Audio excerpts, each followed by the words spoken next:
सती का दक्ष के यज्ञ में आना। तो ध्यान से सुनिए इस कथा को। सती मैया जब दक्ष के ना बुलाने पे, दक्ष कौन थे? उनके पिताश्री, उनके ना बुलाने पर भी उन्होंने उनकी यज्ञ में जाने का निर्णय किया और गई भी थी। तो ये पीछे कथा किस प्रकार की है? दक्ष ने जो आयोजन किया था वो बहुत ही बड़ा था, जिसमें कि महादेव जी का उन्होंने कोई भी स्थान नहीं रखा था, जहाँ पे सभी जो है देवताओं को भी बुलाया गया था और साथ ही साथ सभी लोगों को यहाँ पे आमंत्रित किया गया था। यहाँ तक कि राजा महाराजा, जितने भी ब्राह्मण थे और जितने भी यहाँ पे देव देवताएं और जितने बोला जाए कि हमारे ब्रह्मा जी, विष्णु जी तक को बुलाया गया था, लेकिन महादेव जी का स्थान कहीं नहीं दिया गया था, जो कि सर्वोत्तम है। ठीक है, तो यहाँ पे सती मैया दक्ष के यज्ञ में क्यों जाती हैं, क्या इसके पीछे कारण है? ब्रह्मा जी कहते हैं कि नारद जिस समय देवता और ऋषिगण दक्ष के यज्ञ में भाग लेने के लिए उत्सव करते हुए जा रहे थे, उस समय दक्ष की पुत्री सती अपनी सखियों के साथ गंधमादन पर्वत पर धारागृह में अनेक क्रीड़ाएं कर रही थी। सती ने देखा कि रोहिणी के साथ चंद्रमा कहीं जा रहे हैं। तब सती ने अपने प्रिय सखी विजया से कहा कि हे विजय, जल्दी जाकर पूछो कि देवी रोहिणी और चंद्र कहाँ जा रहे हैं। तब विजया दौड़कर चंद्रदेव के पास गई और उन्हें नमस्कार करके पूछा कि हे चंद्रदेव, आप कहाँ जा रहे हैं? चंद्रदेव ने उत्तर दिया कि वे दक्ष द्वारा आयोजित यज्ञ में निमंत्रित हैं, अतः वहीं जा रहे हैं। यज्ञोत्सव के बारे में सुनकर देवी विजया तुरंत देवी सती के पास आई और सारी बातों से सती को अवगत कराया। तब देवी सती को बड़ा ही आश्चर्य हुआ कि ऐसी क्या बात हो गई जो पिताजी ने यज्ञोत्सव के लिए अपनी बेटी दामाद को ही निमंत्रण तो सूचना भी नहीं दी। बहुत सोचने पर भी उनकी समझ में कुछ नहीं आ सका। असमंजस में स्थित वे अपने पति महादेव जी के पास गई और उनसे कहने लगी। सती बोली, हे महादेव जी, मुझे ज्ञात हुआ कि मेरे पिताश्री दक्ष जी ने एक बहुत बड़े यज्ञोत्सव का आयोजन किया है, जिसमें उन्होंने सभी देवर्षियों, महर्षियों एवं देवताओं को भी आमंत्रित किया है। सभी देवता और ऋषिगण वहाँ एकत्रित हो चुके हैं। हे प्रभु, मुझे बताइए कि आप वहाँ क्यों नहीं जा रहे हैं? आप सभी सुहृदयों से मिलने को हमेशा आतुर रहते हैं। आप भक्त वत्सल हैं। हे प्रभु, उस महायज्ञ में सभी आपके भक्त रूप पधारे हैं। आप मेरे प्रार्थना मानकर आज ही मेरे साथ मेरे पिता के उस महान यज्ञ में चलिए। सती इस प्रकार भगवान शंकर से यज्ञशाला में चलने की प्रार्थना करने लगी। सती की प्रार्थना सुनकर भगवान महेश्वर बोले, हे देवी, तुम्हारे पिता दक्ष मेरे विशेष विद्रोही हो गए हैं। वे मुझसे बैर की भावना रखते हैं, इसी कारण उन्होंने मुझे निमंत्रण नहीं दिया, और जो बिना बुलाए दूसरों के घर जाते हैं वे मरण से भी अधिक अपमान पाते हैं। हे देवी, उस यज्ञ में सभी अभिमानी, मूढ़ और ज्ञान शून्य देवता और ऋषि ही हैं। उत्तम व्रत का पालन करने वाले और मेरी पूजा करने वाले सभी ऋषि मुनियों और देवताओं ने उस महायज्ञ का त्याग कर दिया है तथा अपने अपने धाम को वापस चले गए हैं। अतः प्रिय, हमारा उस यज्ञ में जाना अनुचित है। वैसे भी बिना बुलाए जाना अपना अपमान कराना है। तो शिव जी के इन वचनों को सुनकर देवी सती क्रुद्ध हो गई और शिव जी से बोली, हे प्रभु, आप तो सबके परमेश्वर हैं। आपकी उपस्थिति होने से यज्ञ सफल हो जाता है। आपको मेरे दुष्ट पिता ने आमंत्रित नहीं करके आपका अपमान किया है। भगवान, मैं ऐसा करने का प्रयोजन जानना चाहती हूँ कि मेरे पिता ने आपका अनादर क्यों किया। इसलिए मैं अपने पिता के पास यज्ञ में जाना चाहती हूँ, ताकि इस बात का पता लगा सकूँ कि अतः प्रभु आप मुझे आज्ञा प्रदान करें इस बात की कि मैं वहां जा सकूं। तो देवी सती के क्रोधित शब्दों को सुनकर भगवान शंकर बोले, हे देवी, यदि तुम्हारी इच्छा वहां जाने की है तो मैं तुम्हें आज्ञा देता हूं जाने की। अपने पिता की यज्ञ में जाओ, नंदीश्वर को सजाकर उस पर चढ़ाकर अपने संपूर्ण वैभव के साथ अपने पिता के यहाँ जाओ।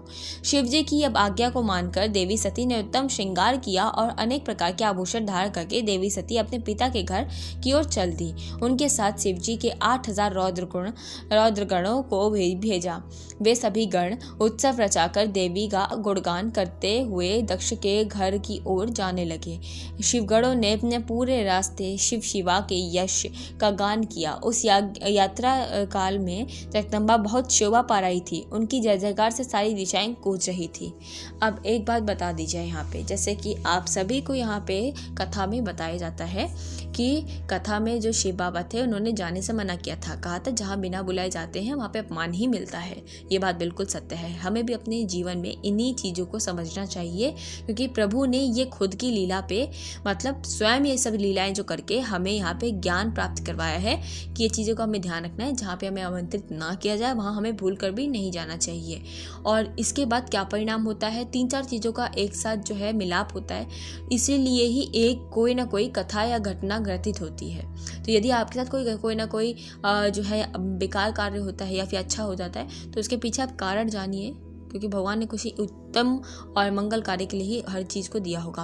तो इसी तरीके से यही कथा बताने का मेरा मतलब ये बैठता है कि जब सती मैया उनकी दक्ष की पुत्री बनी भी नहीं थी, तब ब्रह्मा जी ने, उससे पहले क्या हुआ था, जब ब्रह्मा जी ने अपनी ही जो है बेटी के ऊपर उनके माया का प्रभाव पड़ गया था, किसकी, महादेव जी की माया का, जिससे वो अपनी पुत्री के ही खिलाफ हो गए थे, मतलब पुत्री के ही वो हो गए थे, मतलब पुत्री से ही उनको ऐसा लगने लगा कि उनसे विवाह करना चाहिए, मतलब गलत भावनाएं, गलत दृष्टि ये हो गई थी।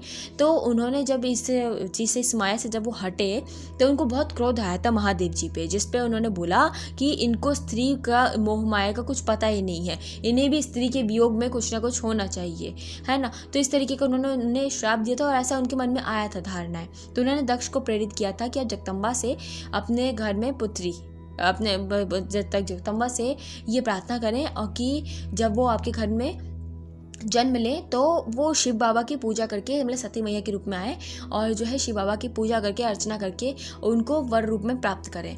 तो इससे क्या होगा, उनकी वो जो है, जो अभी हमारे महादेव जी हैं, वो अभी वो हैं, क्या बोलते हैं, उन्होंने अभी त्याग कर रखा है संसार रूप से, मतलब एक तरीके से गृहस्थ में नहीं है, सन्यासी का जीवन जो जीते हैं उसमें वो गृहस्थ के जीवन में आए। इस तरीके से करेंगे तो वो मना नहीं करेंगे किसी को भी उनके वो देने के लिए, उनकी क्या कहते हैं, इच्छा का फल।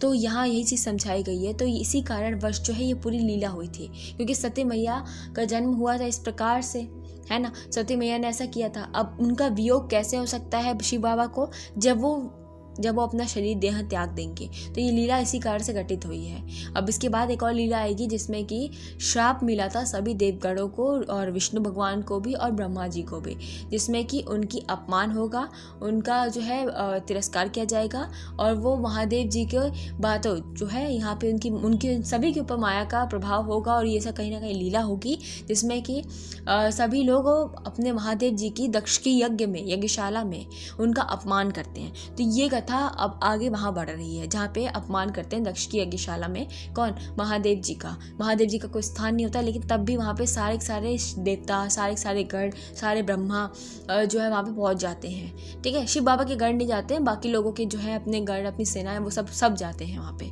ठीक है, यहाँ तक कि विष्णु भगवान और वहाँ पे ब्रह्मा जी भी यहाँ पे अपना रहते हैं। और एक और भी चीज़ बताई गई थी कि उनका कहते हैं शिव विष्णु भगवान हार जाएंगे महादेव जी के, ठीक है, महादेव जी से, क्योंकि वो ऐसे हार नहीं सकते, लेकिन हाँ उन्हें युद्ध में हारना पड़ेगा। ये चीज़ का उनको श्राप मिला था। तो ये श्रापित ही होता है, ये श्राप होता है, कोई ना कोई कारण होता है, जब कभी कहा गया होता है उसी कारणवश कोई ना कोई चीज़ होती है। तो आप बिल्कुल संयम रखें यदि आपके साथ कोई घटना घटित होती है। मैं आपको एक बात बता रही हूँ, बहुत सीरियस बात है। ये सब चीज़ें बताई गई हैं कि आपके साथ कोई घटना घटती है, अच्छी चाहे बुरी, आप हर चीज़ में भगवान की कृपा माने और उसे कृपा पात्र ही ग्रहण करें। ठीक है, बस बड़े सामान्य तरीके से, अच्छा हो रहा है तो सामान्य रहे, बुरा हो रहा है तो भी सामान्य रहे, क्योंकि प्रभु की कृपा पे सब निर्धारित करता है और जो भी होता है भले के लिए होता है। बस अपना कार्य और अपने अंदर की शुद्धि बनाए रखनी है कि हमारा गलत मन, गलत चिंतन ये सब ना हो पाए। तो आज की कथा जो इस प्रकार थी वो मैंने आपको बता दी है।